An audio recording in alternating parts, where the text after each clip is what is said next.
नमस्कार सर्व भावी अधिकारी मित्रमैत्रिणींनो, स्वागत आहे आपलं आपल्या लाडक्या एज्युकेशन चॅनलमध्ये. KBS MPSC UPSC academy coaching centre Kokrud राजमार्ग यशाचा वनरक्षक भरती गट क व गट ड 2023 दुसऱ्या शिफ्टला कोणते प्रश्न आले व कसं आणि कुठला टॉपिक करायचा आहे हे संपूर्ण डिटेल्स याच्यामध्ये पाहूया. व्हिडिओला सुरुवात करण्याआधी तुम्ही जर आपल्या चॅनलवरती नवीन असाल तर प्लीज आपल्या चॅनलला लाईक, शेअर आणि सबस्क्राईब करायला विसरू नका आणि नोटिफिकेशन बेलला क्लिक करा, म्हणजे येणारा प्रत्येक नवीन अपडेट नोटिफिकेशन तुम्हाला सुरुवातीला मिळत राहतील. चला पाहूया. तर मित्रांनो, वनरक्षक जे 31 जुलैचे एक्झाम आता चालू झालेले आहे त्याच्या सेकंड शिफ्टमध्ये बुद्धिमत्तावरचे प्रश्न आपण सगळे डिटेल प्रश्न बघणार आहोत. त्याच्यामध्ये पहिला पॉईंट आपण बुद्धिमत्तावरचे प्रश्न पाहून घेऊया. त्याच्यामध्ये सिलॉगिझमवरती 2 प्रश्न आले होते. आता साधं त्याच्यामध्ये वेन डायग्राम असेल किंवा सिलॉगिझममध्ये तर्क अनुमान असेल तर याच्यावरचे 2 प्रश्न आले होते आणि साधे सोपे सरळ प्रश्न होते. त्याच्यानंतर मिरर इमेज आले होते. आरशातील प्रतिमा, पाण्यातील प्रतिमा, आरशातील प्रतिमावरती 2 प्रश्न होते. पेपर फोल्डिंग जे आहे तुम्हाला पेपर फोल्डिंगचा 1 प्रश्न होता. पेपर कटिंगचा 2 प्रश्न होते.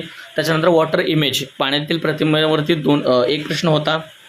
त्याच्यानंतर सगळ्यात जास्त कोडिंग डिकोडिंगवरती प्रश्न होते. 4 प्रश्न हे कोडिंग डिकोडिंगवरती होते मित्रांनो.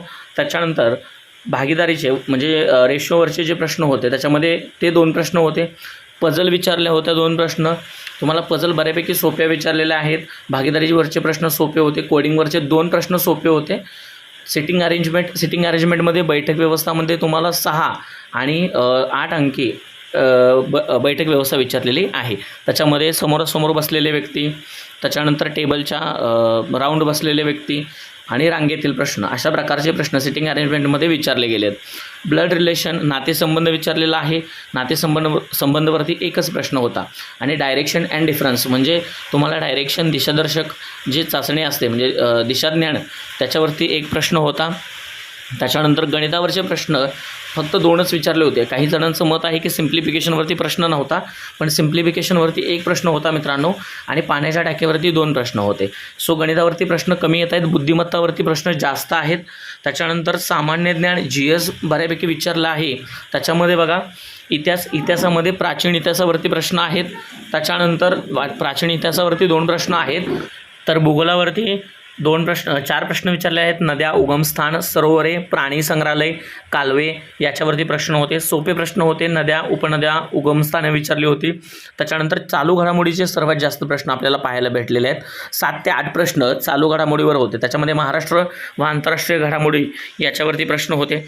त्याच्यानंतर राज्यघटनामध्ये कलमांवरती प्रश्न आहेत. त्याच्यावरती 2 प्रश्न आले होते. त्याच्यानंतर विज्ञानामध्ये शोध आणि दिवस, कोणता दिवस साजरा केला जातो अशा प्रकारचे प्रश्न 2 ते 3 प्रश्न आले होते. नृत्य व साहित्य प्रकार, नृत्य जे आहेत प्रत्येक राज्याचे विशेष नृत्य कोणते आहेत ते करा. साहित्य प्रकार करा. याच्यासाठी तुम्हाला लुसेंट वाचणं गरजेचं आहे मित्रांनो. त्याच्यानंतर 4 नंबरचा टॉपिक आहे आपला मराठीवरचे प्रश्नसुद्धा अगदी सोपे होते. उतारा आला नव्हता मित्रांनो. मराठीवरचे प्रश्न म्हणजे अलंकार विचारले होते. 5 ते 6 प्रश्न होते जवळपास. त्याच्यानंतर वाक्यरचना विचारले होते 3 प्रश्न म्हणजे काळावरती प्रश्न होता. समासावरती 2 प्रश्न होते. संधीवरती 2 प्रश्न होते. म्हणी विचारल्या होत्या 2 प्रश्न होते. वाक्यप्रचार 2 प्रश्न होते. सो मराठी अगदी सोपं विचारलं होतं मित्रांनो. इंग्लिशवरचे प्रश्न बघा. इडोमॅस फ्रेजेस विचारले होते. 3 प्रश्न होते सरासरी. स्पॉट एरर तुम्हाला स्पॉट करायचा होता, त्याच्यावरचे 2-3 प्रश्न होते.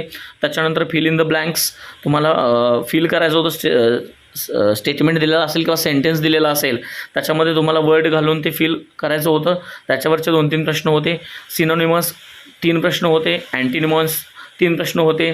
त्याच्यानंतर आर्टिकल्सवरती 2 प्रश्न होते. पॅराजम्पलवरती 2 प्रश्न होते. डायरेक्ट इनडायरेक्ट स्पीच विचारलं होतं त्याच्यावरती 2-3 प्रश्न होते मित्रांनो. व्हॉईसवरती 2 प्रश्न होते. त्याच्यामध्ये ॲक्टिव्ह आणि पॅसिव्ह व्हॉईसवरती 2 प्रश्न. त्याच्यानंतर स्पेलिंग मिस्टेक होता. तुमचं करेक्ट स्पेलिंग हे तुम्हाला फाइंड आउट करायचं होतं. त्याच्यावरचे 2-3 प्रश्न होते. म्हणजे ॲड्रेस प्रूफसुद्धा त्याच्यामध्ये विचारलेला आहे. अशा प्रकारे इंग्लिश, मराठी, गणित, त्याच्यानंतर GS आणि बुद्धिमत्ता हे सगळे प्रश्न आपण या ठिकाणी पाहिलेले आहेत. बरं, तुम्हाला याच्यावरचेच टॉपिक तुम्हाला करायचे आहेत, ठीक आहे. आणि थर्ड शिफ्टचं सुद्धा आपल्याला कसे कसे पेपरमधले प्रश्न येत आहेत ते बघूया. आणि एक्झॅक्ट प्रश्न कादंबरीवरती एक प्रश्न विचारला होता झोंबी नावाच्या कादंबरीवरती. सो आपण अजून एक पाहून घेऊया की कशा प्रकारचे प्रश्न येत आहेत, ठीक आहे. व्हिडिओ आवडला असेल तर चॅनलला लाईक शेअर आणि सबस्क्राईब करा. आणि तुम्ही मित्रांनो चॅनलसोबत राहा, कारण आपण सगळेच व्हिडिओ सगळेच प्रश्न कशा पद्धतीचे येत आहेत हे सगळे टाकणार आहोत. धन्यवाद.